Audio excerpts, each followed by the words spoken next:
আসসালামু আলাইকুম রহমতুল্লাহ। অনেকের ইকামা সাসপেন্ড, এই সাসপেন্ড সমস্যা নিয়ে অনেকেই আমাদের সাথে যোগাযোগ করেন। এখন ইদানিং সৌদি প্রবাসীদের মধ্যে অনেক বেশি সমস্যার মধ্যে পড়ে আছেন যারা সাসপেন্ড খেয়েছেন। অনেকের ইকামার ম্যাচ শেষ হয়ে গিয়েছে, কফিল সাসপেন্ড করে দিয়েছে। অনেকের হুরুপ মেরে দিয়েছে, সাসপেন্ড হয়েছে। অনেকের ফাইনাল এক্সিট দিয়েছিল, কফিল সাসপেন্ড হয়ে গিয়েছে। বিভিন্ন কারণে আপনার ইকামা সাসপেন্ড হতে পারে। তো এই সাসপেন্ড সমস্যাটা ইতিপূর্বে এটার সমস্যার সমাধান একদমই ছিল না। মানে এটা নিয়ে সবাই খুব দুশ্চিন্তায় ছিলেন। এই সাসপেন্ড সমস্যা নিয়ে যখন কেউ অ্যাম্বাসিতেও অ্যাপ্লাই করতো, তখন কিন্তু আপনাকে অ্যাম্বাসি থেকে এমন একটা মেসেজ দেওয়া হতো যে মওকুফ আনিল আমেল, আপনার কফিল আপনাকে সমস্ত খেদমা থেকে মওকুফ করে দিয়েছে।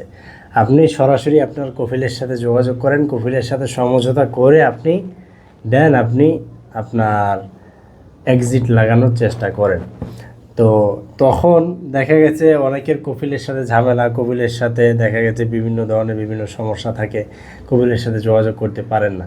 তো যাই হোক, সব মিলিয়ে কথা হচ্ছে যারা সাসপেন্ড অবস্থায় আছেন বা ছিলেন, তারা কিন্তু অনেক বড় সমস্যায় বা অনেক ঝামেলা ফেস করতেছিলেন। তো এই জন্য আপনাদের জন্য চিন্তা করে আজিসাম ট্রাভেলস অ্যান্ড ট্যুরিজম অনেক চেষ্টা করে আমরা কিছু কাজ ধরার চেষ্টা করছি। যারা সাসপেন্ড অবস্থায় আছেন তাদেরকে ইনশাল্লাহ উইদিন 3 থেকে 7 ডেজ আমরা ইনশাল্লাহ আপনাদেরকে এক্সিট লাগিয়ে দিতে পারবো। এই এক্সিটটা লাগিয়ে দেওয়া যাবে। আপনি এটা সেম হুরুপের মতো, এক্সিট লাগানোর পরে আপনি 60 দিনের মধ্যে দেশে চলে যেতে হবে। দেশে চলে গেলে আর আপনি পুনরায় সৌদি আরবে আসতে পারবেন না। সাফ কথা।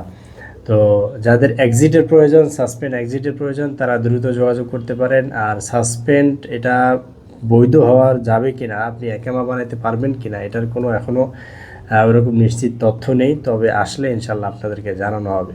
তো যাদের সাসপেন্ড এক্সিট লাগাইতে চান, যারা দ্রুত যোগাযোগ করেন। ইনশাল্লাহ আমরা আপনাদেরকে আজিজাম ট্রাভেলস আপনাদের অপেক্ষায় আছে। আসসালামু আলাইকুম।